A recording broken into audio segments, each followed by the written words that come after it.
Quadrilaterals. Introduction. Parallelogram. A quadrilateral having both pairs of opposite sides parallel is called a parallelogram. For proving the theorems or for solving the problems, we need to draw figure of a parallelogram frequently. Let us see how to draw a parallelogram.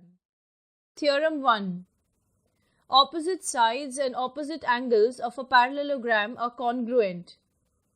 Given ABCD is a parallelogram, it means side AB parallel to side DC, side AD parallel to side BC. To prove segment AD congruent to segment BC, segment DC congruent to segment AB, angle ADC congruent to angle CBA, and angle DAB congruent to angle BCD. Construction: draw diagonal AC. Proof: segment DC parallel to segment AB and diagonal AC is a transversal. Therefore, angle DCA congruent to angle BAC. 1. And angle DAC congruent to angle BCA. 2. Now, in triangle ADC and triangle CBA, angle DAC congruent to angle BCA from 2. Angle DCA congruent to angle BAC from 1. Segment AC congruent to segment CA, common side. Therefore, triangle ADC congruent to triangle CBA, ASA test. Therefore, side AD congruent to side CB, CSCT, and side DC congruent to side AB, CSCT. Also, angle ADC congruent to angle CBA, CACT. Similarly, we can prove angle DAB congruent to angle BCD. Tests for parallelogram.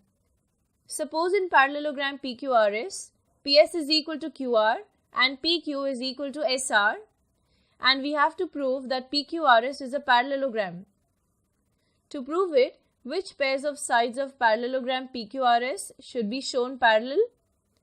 Which test can we use to show the sides parallel? Which line will be convenient as a transversal to obtain the angles necessary to apply the test? Theorem: if pairs of opposite sides of a quadrilateral are congruent, then that quadrilateral is a parallelogram. Given in parallelogram PQRS, side PS congruent to side QR, side PQ congruent to side SR. To prove PQRS is a parallelogram. Construction: draw diagonal PR.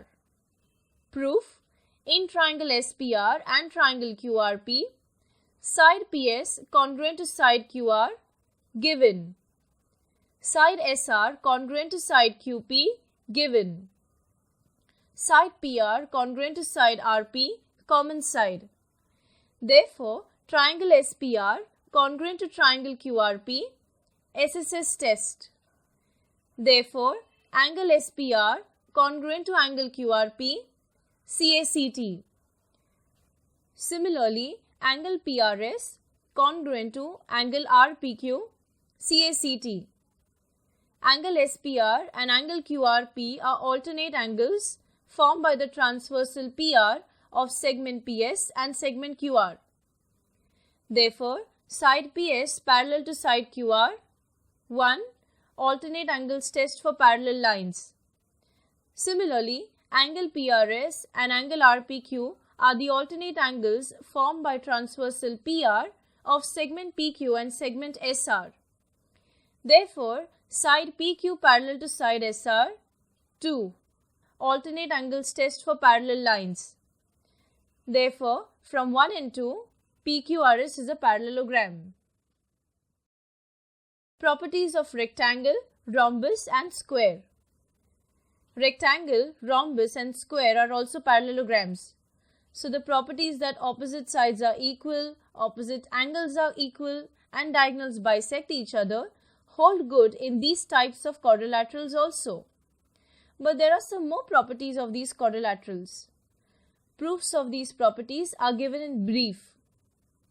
Considering the steps in the given proofs, write the proofs in detail. Theorem: diagonals of a rectangle are congruent. Given ABCD is a rectangle. To prove diagonal AC congruent to diagonal BD. Proof: complete the proof by giving suitable reasons.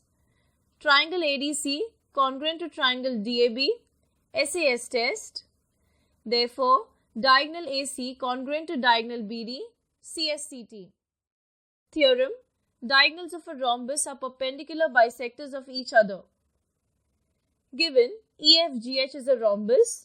To prove, diagonal EG is the perpendicular bisector of diagonal HF. Diagonal HF is the perpendicular bisector of diagonal EG. Proof: segment EF congruent to segment EH. Segment GF congruent to segment GH. Every point which is equidistant from end points of a segment is on the perpendicular bisector of the segment. Therefore, point E and point G are on the perpendicular bisector of segment HF. One and only one line passes through two distinct points. Therefore, line EG is the perpendicular bisector of diagonal HF. Therefore, diagonal EG is the perpendicular bisector of diagonal HF.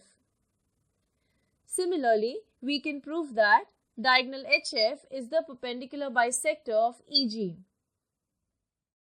Trapezium. When only one pair of opposite sides of a quadrilateral is parallel, then the quadrilateral is called a trapezium. In the adjacent figure, only side AB and side DC of parallelogram ABCD are parallel to each other. So, this is a trapezium. Angle A and angle D is a pair of adjacent angles, and so is the pair of angle B and angle C. Therefore, by property of parallel lines, both the pairs are supplementary. If non-parallel sides of a trapezium are congruent, then that quadrilateral is called as an isosceles trapezium. The segment joining the midpoints of non-parallel sides of a trapezium is called the median of the trapezium. Theorem of midpoints of two sides of a triangle. Statement: the segment joining midpoints of any two sides of a triangle is parallel to the third side and half of it. Given in triangle ABC, point P is the midpoint of segment AB and point Q is the midpoint of segment AC. To prove, segment PQ parallel to segment BC and PQ is half of BC. Construction: produce segment PQ up to R such that PQ is equal to QR. Draw segment RC. Proof: in triangle AQP and triangle CQR, segment PQ congruent to segment QR. Construction: segment AQ congruent to segment QC given. Angle AQP congruent to angle CQR, vertically opposite angles. Therefore, angle AQP congruent to angle CQR, SAS test. Angle PAQ congruent to angle RCQ, 1, CACT. Therefore, segment AP congruent to segment CR, 2, CSCT. From 1, line AB parallel to line CR, alternate angles test. From 2, segment AP congruent to segment CR. Now, segment AP congruent to segment PB, congruent to segment CR, and segment PB parallel to segment CR. Therefore, PBCR is a parallelogram. Therefore, segment PQ parallel to segment BC and PR is equal to BC. Opposite sides are congruent. PQ is equal to half of PR. Construction: therefore, PQ is equal to half of BC since PR is equal to BC.